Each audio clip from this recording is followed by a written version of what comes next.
La clim est juste monumentale. Le Sénégal, après avoir été mené 2 buts à 0 par le Congo, termine le match avec une victoire 3 buts à 2. Pape Matar Sarr, le joueur de Tottenham, est venu mettre fin au débat. Pendant qu'on pensait tous que le Congo est en train de réaliser un exploit. Depuis 1974, les amis, ils n'avaient pas joué une Coupe du Monde. Ils avaient pourtant bien commencé. À la 33e minute, il y avait déjà 2 buts à 0 pour eux. Grâce à un but de Bakambu qui était déchaîné aujourd'hui. Aujourd'hui, c'était R9 Prime. Dites-vous que même le deuxième but vient de lui. C'est lui qui fait le centre. Et bien avant le centre, il cuisine d'abord Koulibaly sur son côté. Sur son but qu'il marque, c'est encore Koulibaly qu'il termine. Et pour terminer sa passe décisive pour Wissa. Le gardien du Sénégal qui sort mal sur le centre. Wissa était bien positionné. But. Malheureusement pour eux, le Sénégal n'a jamais dit son dernier mot. Ils ont joué comme si rien n'était. Même à 2 buts à 0, ils ont pas baissé les bras. Dès la 39e minute, ils ont réussi à réduire le score. La deuxième mi-temps arrive. Malheureusement, je constate que le Congo, ils ont vraiment tout lâché. Ils jouaient plus du tout. Ils se contentaient juste de défendre. Pendant ce temps, le Sénégal, eux, ils continuaient. Voilà, ça jouait au football. Ça continue à dominer le Congo. Jusqu'à ce qu'il y ait le but de cet homme. Rêve terminé. À vrai dire, c'est un peu triste pour le peuple congolais qui était vraiment mobilisé aujourd'hui. Regardez comment ils ont rempli leur stade. Il leur fallait cette victoire-là, mais malheureusement, ils sont tombés sur une équipe du Sénégal qui a pas pitié. C'est ça le football, c'est le meilleur qui gagne et le plus patient surtout. Cependant, attention parce que je viens de voir une vidéo où les Sénégalais se faisaient attaquer par des Congolais. J'espère vraiment qu'il n'y aura pas de problème. Même après 50 ans, rien n'a changé.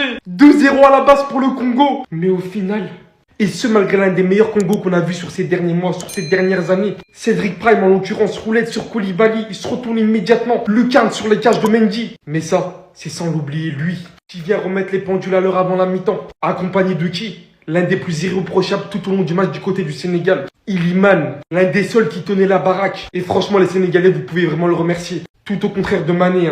C'est triste à dire, mais aujourd'hui, on a vu qu'il était un frein pour l'équipe et qu'il avait perdu beaucoup de dynamisme, raté les occasions que l'ancien Sadio Mané n'aurait pas raté. Le plus important se voit acté à la fin du match. Pape Matar Sarr qui vient marquer à la fin, enchaînant par un beau but après celui du Nicolas Jackson. Personne ne voyait le Sénégal remporter ce match après 2-0 du Congo. On sentait que 50 ans après, c'était enfin l'heure pour le Congo. Mais cette équipe, elle abandonne décidément jamais. Non, je pense vraiment en fait, les gars, que si j'étais africain, j'aurais été sénégalais. Cette nation me fait beaucoup trop kiffer. Pour en revenir au match dans l'ensemble, là, vous avez un avant-goût de ce que la prochaine CAN va vous faire. Ce match était tout simplement spectaculaire. Les Congolais, désolé, mais le Sénégal n'est pas maîtrisable.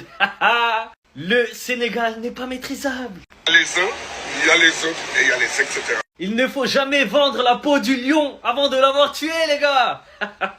Quelle remontada du Sénégal. Le Sénégal qui perdait 2-0 à l'extérieur dans un stade en feu et qui arrive quand même à gagner 3-2.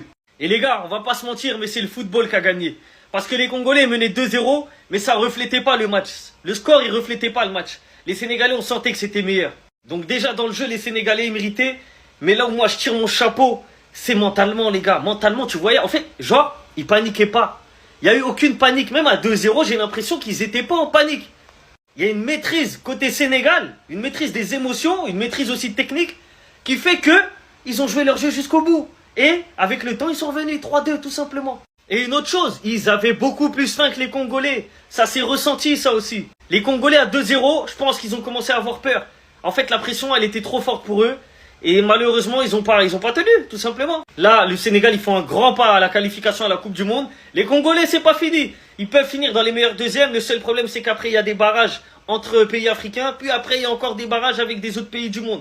Mais c'est pas fini, il y a toujours de l'espoir.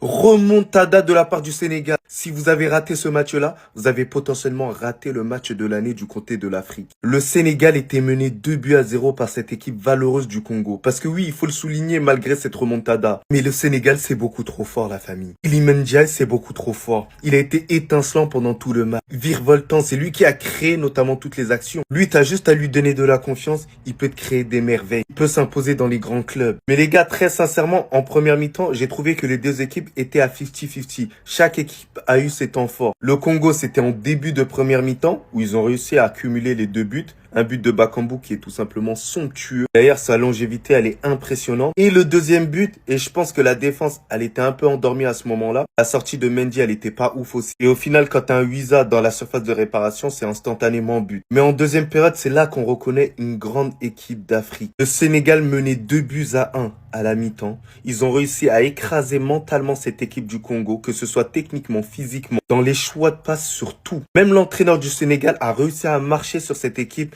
du Congo. Malgré un but très injustement annulé Sur une position imaginaire d'hors-jeu, ils ont réussi à faire la différence. But de Jackson et but de Pape Matar Sarr. Pourquoi je vous dis qu'il y a un coaching gagnant? Sabali qui rentre en fin de match, il y en a plusieurs qui pouvaient se poser la question. C'est lui qui est auteur de la passe décisive. Et Pape Matar Sarr qui a débuté sur le banc, qui est rentré et qui a fait la différence, qui a réussi à marquer ce but-là. Alors je ne sais pas pourquoi il était sur le banc, mais en tout cas ça a été un coaching payant du coach. Le Sénégal a un grand coach, le Sénégal a une grande équipe. Et très sincèrement, le Sénégal joue mieux que l'an passé. Tout ça pour dire aux Congolais, n'ayez pas de regrets. Vous avez tout donné. C'est juste que le Sénégal est trop fort. Bon, permettre une grande aricane, moi, Dimi, quoi. À 2-0, ils ont pas paniqué. À 2-0, ils étaient là en mode, ah ouais, ils sont en train de mener 2-0. Vas-y, la récréation, elle est terminée. On avait promis un stade en ébullition. Le stade, n'empêche, les supporters ont répondu présent. Bissot, contre le Sénégal. Champion d'Afrique en 2021, tu ne peux pas être bon pendant 30 minutes comme on l'a été. Tu ne peux pas être bon pendant 45 minutes. Tu ne peux pas être bon pendant 60, 80 minutes. Tu dois être bon contre eux. Genre à la fin du match. Tout avait bien commencé. Bakambu se transforme en Zizou. Roulette sur Kalidou Koulibaly. But derrière. Oui, ça, 2-0. On se dit, vas-y, ça y est. Et un relâchement. Que Meshak Elia fait une poussée de fou là. Abgay va réduire le score avant la mi-temps. Tu te dis, bon, on n'arrive pas à faire 2 passes de suite. Le Sénégal met la pression. On connaît tous leur qualité collective et individuelle. La pause va faire du bien au Congolais. Ouais, ça doit être ça, ouais. Jackson, 2-2. Et donc on s'est écroulé mentalement, psychologiquement. Donc on est devenu fatigué. En fait, c'est, je sais pas, d'un coup. De toute façon, le Sénégal a accéléré dans tous les cas. Et j'ai pas vu une équipe en deuxième mi-temps qui essayait d'avoir des ressources pour aller en Coupe du Monde. J'ai pas vu une équipe qui avait l'air consciente d'aller en Coupe du Monde. Il faut voir du cholismo, essayer de faire minimum match nul. Beaucoup qui ont déçu, notamment au milieu de terrain. Moi, le seul que je retiens au milieu, c'est Moutou Samy. Offensivement, ils ont tenu la baraque, mais les erreurs aussi qui ont été faites. Mais c'est collectif, en fait, qu'on a sombré. J'ai même pas envie de pointer un joueur individuellement. C'est mawable, c'est pas si. Quand t'as des individus comme ça aussi, dans les fédérations ou dans les gouvernements sportifs, ils méritent pas. Donc c'est un mal pour un bien, j'ai envie de vous dire. Mais j'espère qu'ils se qualifieront quand même à la Coupe du Monde. Vas-y, frère. Les gars, ils l'ont fait. Mené 2-0, les Sénégalais ont fait une remontada. Les Congolais, vous êtes pas sérieux. 2-0 au stade des Martyrs. Le plus dur était fait, vous êtes fait rattraper. On y a pourtant cru quand Bakambu a ouvert le score pour les Congolais et que Wissa a doublé la mise. Je me suis dit, ça y est, ils sont en feu. Le stade des Martyrs, c'est quelque chose. Mais les Sénégalais font la prière. Ils font la prière en temps et en heure. C'est le meilleur joueur côté sénégalais. Pape Matar Sarr, il est sur une série entre Tottenham et la sélection. Quand j'ai vu qu'il n'était pas aligné, j'allais crier sur l'entraîneur. J'allais faire un scandale si le Sénégalais ne gagnait pas aujourd'hui. Aujourd'hui, je lui donne raison au coach. Il est rentré, il a mis son but, qui donne les 3 points et sans doute le mondial au Sénégal. Iliman Ndiaye, ah là là là là là là là là là là, quel qu'il est fort. Aisance technique, il fait les différences. Franchement, ce petit me bluffe. Moi, quand je vois la force de caractère de cette équipe sénégalaise, je me dis qu'il peut rien leur arriver. Même s'ils sont menés, ils ont cette force-là de revenir. Ils ont les joueurs-là qui connaissent la pression, qui connaissent l'intensité, qui connaissent les grands matchs. On l'a vu lors du dernier mondial, ils se sont pas ridiculisés.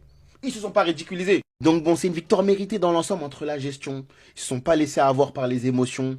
Ils sont restés dans leur match et ils prennent les 3 points à l'expérience, je dirais.